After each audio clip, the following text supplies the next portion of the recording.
Hello friends, എല്ലാവർക്കും മഹാലക്ഷ്മി സീരിയലിൻ്റെ ഇന്നത്തെ എപ്പിസോഡിൻ്റെ റിവ്യൂയിലേക്ക് സ്വാഗതം. അങ്ങനെ ഡോക്ടറിനെ പോലും അത്ഭുതപ്പെടുത്തിക്കൊണ്ട് മാർക്കോ റിക്കവർ ആവുന്നു. തുടർന്ന് ഡോക്ടർ ഈ വാർത്ത കണ്ണനെയും ലോപ്പസിനെയും അറിയിക്കുമ്പോൾ അവർക്കും എന്തെന്നില്ലാത്ത സന്തോഷവും ആശ്വാസമാവുന്നുണ്ട്.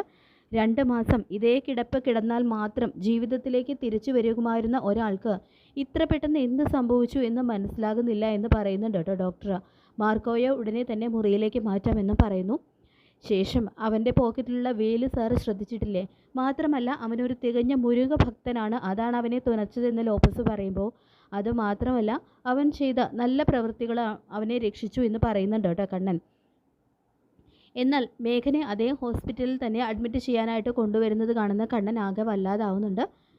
പിന്നീട് കണ്ണൻ മഹാലക്ഷ്മിയെ വിളിച്ചിട്ട് മാർക്കോ റിക്കവർ ആയിട്ടുള്ള വിവരം അറിയിക്കുമ്പോൾ തന്നെ മേഘനെയും അവിടെ അഡ്മിറ്റ് ചെയ്തിട്ടുണ്ട് എന്നുള്ള വിവരം പറയുന്നുണ്ട്.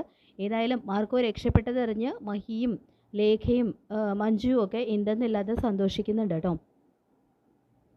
ഏതായാലും മാർക്കോയെ കാണാനായിട്ട് ഹോസ്പിറ്റലിലേക്ക് പോകാനും മഞ്ജുവും മഹിയും തീരുമാനിക്കുന്നുണ്ട്. പിന്നീട് കാണിക്കുന്നത് മാർക്കോയെ വീൽ ചെയറിലിരുത്തി കൊണ്ടുവരുന്നതാണ്. അപ്പോൾ മാർക്കോയെ കാണുമ്പോൾ തന്നെ മാർക്കോ എന്ന് പറഞ്ഞ് സന്തോഷിക്കുന്നുണ്ട് കണ്ണനും ലോപ്പസും. എനിക്കൊരു കുഴപ്പവും ഇല്ല, അത്ര പെട്ടെന്നൊന്നും ഈ ഭൂമിയിൽ നിന്ന് ദൈവം എന്നെ തിരികെ വിളിക്കില്ല എന്ന് മാർക്കോ പറയുമ്പോൾ അവനെ ഇവിടെ കൊണ്ടുവന്നിട്ടുണ്ട്. ആ മേഘനെ കണ്ടിട്ട് അവന് വളരെ സീരിയസ് ആണെന്നാണ് തോന്നുന്നത്. അവനെ ഓപ്പറേഷൻ തിയേറ്ററിലേക്ക് കൊണ്ടുപോയിട്ടുണ്ട് എന്നെല്ലാം കണ്ണൻ പറയുമ്പോൾ മിക്കവാറും എൻ്റെ കൈകൊണ്ട് തന്നെയായിരിക്കും അവൻ്റെ അന്ത്യം. എന്നോട് പോട്ടെ, കണ്ണൻ സാറിനോട് ചെയ്തതിനൊക്കെ എനിക്ക് എണ്ണി അവനോട് കണക്ക് ചോദിക്കണമെന്ന് പറയുന്നുണ്ട് കേട്ടോ മാർക്കോ. പിന്നീട് കാണിക്കുന്നത് സീമന്തിനി മേഘൻ്റെ വിവരം അറിഞ്ഞ് ഹോസ്പിറ്റലിലേക്ക് എത്തുന്നുണ്ട്. അപ്പോൾ ഇതേ സമയം ഡോക്ടറാണെങ്കിൽ മേഘൻ്റെ സർജറി കഴിഞ്ഞ് ഓപ്പറേഷൻ തിയേറ്ററിൽ നിന്നും ഇറങ്ങി വരുന്നു. അപ്പോൾ സാറേ എങ്ങനെയുണ്ട് എൻ്റെ മോനെ എന്ന് ചോദിക്കുമ്പോൾ ഞങ്ങളെ കൊണ്ട് കഴിയാവുന്നതൊക്കെ ചെയ്യുന്നുണ്ട്, ബാക്കിയൊക്കെ ദൈവത്തിൻ്റെ കയ്യിലാണ്. തലയ്ക്ക് മാരകമായിട്ടുള്ള ക്ഷതമാണ് സംഭവിച്ചിരിക്കുന്നത്, അതുകൊണ്ട് അയാൾക്ക് ബോധം തെളിഞ്ഞാൽ മാത്രമേ കൂടുതൽ എന്തെങ്കിലും പറയാൻ പറ്റൂ. ഇനി അയാൾ രക്ഷപ്പെട്ടാൽ തന്നെ സാധാരണ നിലയിലേക്കാകാൻ വർഷങ്ങൾ തന്നെ വേണ്ടി വരുമെന്ന് ഡോക്ടർ പറയുന്നത് കേട്ട് നിലവിളിച്ച് കരയുന്നുണ്ട് കേട്ടോ സീമന്തിനി. ഇതേ സമയം കണ്ണനും അവിടേക്ക് വരുന്നുണ്ട്. അപ്പോൾ എന്താ കണ്ണാവിന് സംഭവിച്ചതെന്ന് ചോദിക്കുമ്പോൾ കണ്ണൻ നടന്നതെല്ലാം സീമന്തിനിയോട് പറയുന്നു. തന്നെ കൂട്ടിക്കൊണ്ടു പോയിട്ട് അപായപ്പെടുത്താനാണ് മേഘൻ നോക്കിയതെന്നും മാർക്കോ വന്ന് തന്നെ രക്ഷപ്പെടുത്താൻ നോക്കി, പക്ഷേ മാർക്കോയുടെ ദേഹത്തേക്ക് മേഘൻ സ്പീഡിൽ വണ്ടി ഓടിച്ച് കയറ്റി എന്നുള്ള കാര്യങ്ങളെല്ലാം കണ്ണൻ സീമന്തിനിയെ അറിയിക്കുന്നുണ്ട് കേട്ടോ. മാർക്കോയോട് ചെയ്തതിനാണ് അവൻ ഈ അനുഭവിക്കുന്നത് എന്നും കണ്ണൻ പറയുന്നുണ്ട്. ഇതേ സമയം മഹാലക്ഷ്മിയും മഞ്ജുവും അവിടേക്ക് വരുന്നുണ്ട് കേട്ടോ. അപ്പോൾ മാർക്കോയെ കാണാൻ വേണ്ടിയിട്ടാണ് അവരെത്തുന്നത്. സീമന്തിനിയെ കാണുന്ന മഞ്ജുവിനാണെങ്കിൽ കലി അടക്കാനായിട്ട് കഴിയുന്നില്ല. തുടർന്ന് മേഘൻ്റെ അവസ്ഥയെക്കുറിച്ചൊക്കെ മോൾ അറിഞ്ഞില്ലേ എന്ന് സീമന്തിനി ചോദിക്കുമ്പോൾ അയാൾ ചെയ്തതിൻ്റെ തന്നെയാണ് അയാളിപ്പോൾ അനുഭവിക്കുന്നത്. എന്നെപ്പോലെ പല പെൺകുട്ടികളുടെയും ജീവിതം അയാൾ ചവിട്ടി അരച്ചിട്ടുണ്ട്, അതൊന്നും അനുഭവിക്കാതെ ഈ ലോകത്ത് നിന്ന് പോകാൻ പറ്റില്ല അമ്മായി. മകനെ തെറ്റ് പറഞ്ഞു കൊടുത്ത് ഗുണദേശിക്കുന്നതിന് പകരം അമ്മാവനും അമ്മായിയും അയാൾക്ക് കൂട്ടുനിന്നു. ഇനി എല്ലാവരും കൂടി വരുന്നതൊക്കെ അനുഭവിക്കുക എന്ന് പറഞ്ഞുകൊണ്ട് സീമന്തിനിക്ക് നല്ല മറുപടി തന്നെ മഞ്ജു കൊടുക്കുന്നുണ്ട്. ശേഷം ലോപ്പസ് പറയുന്നുണ്ട്, മാർക്കോയെ അപായപ്പെടുത്താൻ നോക്കിയിട്ടും അവൻ ചത്തില്ലല്ലോ മഞ്ജു എന്ന് പറയുമ്പോൾ ഏതായാലും മാർക്കോ രക്ഷപ്പെട്ടല്ലോ ലോപ്പസ് ഏട്ടാ, ഒന്നുകിൽ മേഘൻ മരിക്കണം അല്ലെങ്കിൽ അവൻ മരിച്ചതുപോലെ കിടക്കണം എന്ന് പറഞ്ഞുകൊണ്ട് മേഘനെ ശപിക്കുകയാണ് കേട്ടോ മഞ്ജു ചെയ്യുന്നത്. ഏതായാലും മഞ്ജു ശപിച്ചതുപോലെ തന്നെയാണ് കാര്യങ്ങളൊക്കെ വരുന്നത്. അതായത് മേഘന് ബോധം തെളിയുന്നുണ്ട്, പക്ഷേ അയാളോട് പല കാര്യങ്ങളും ഡോക്ടറിൽ നിന്ന് ചോദിക്കുന്നുണ്ടെങ്കിലും മേഘന് ഒരു കാര്യവും ഓർത്തെടുക്കാനായിട്ട് കഴിയുന്നില്ല. അപ്പോൾ അതിൽ നിന്ന് തന്നെ അയാൾ കഴിഞ്ഞതെല്ലാം മറന്നു എന്നുള്ള കാര്യം ഡോക്ടർ തിരിച്ചറിയുന്നുണ്ട്. അയാൾക്ക് ഇനി വെറും ജീവപുച്ഛവുമായിട്ട് ഇങ്ങനെ കിടക്കാൻ മാത്രമേ കഴിയുന്നുള്ളൂ എന്നുള്ള ഒരു സത്യവും ഡോക്ടർ അതിൽ നിന്ന് തന്നെ മനസ്സിലാക്കുന്നുണ്ട്. അങ്ങനെ ആ വിവരം ഡോക്ടർ സീമന്തിനിയെ അറിയിക്കുന്നു. അയാൾക്ക് ബോധമൊക്കെ തെളിഞ്ഞു കഴിഞ്ഞു, പക്ഷേ അയാൾക്ക് കഴിഞ്ഞതൊന്നും ഓർത്തെടുക്കാനോ അയാളുടെ പേര് പോലും ഓർമ്മയില്ല എന്നുള്ള ഒരു ഞെട്ടിക്കുന്ന സത്യം ഡോക്ടർ സീമന്തിനെ അറിയിക്കുന്നുണ്ട് കേട്ടോ. അപ്പോൾ അത് കേട്ട് വീണ്ടും നിലവിളിച്ച് കരയാണ് സീമന്തിനി ചെയ്യുന്നത്.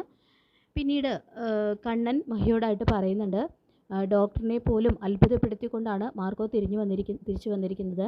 ഞാൻ തന്നോട് അന്ന് പറഞ്ഞില്ലെന്നേ ഉള്ളൂ, മാർക്കോയുടെ കാര്യം അത്രയ്ക്കും സീരിയസ് ആയിരുന്നു, അവൻ ജീവിതത്തിലേക്ക് തിരിച്ചു വരുമോ എന്നുള്ള കാര്യം ഡോക്ടർക്ക് പോലും ഉറപ്പില്ലായിരുന്നു.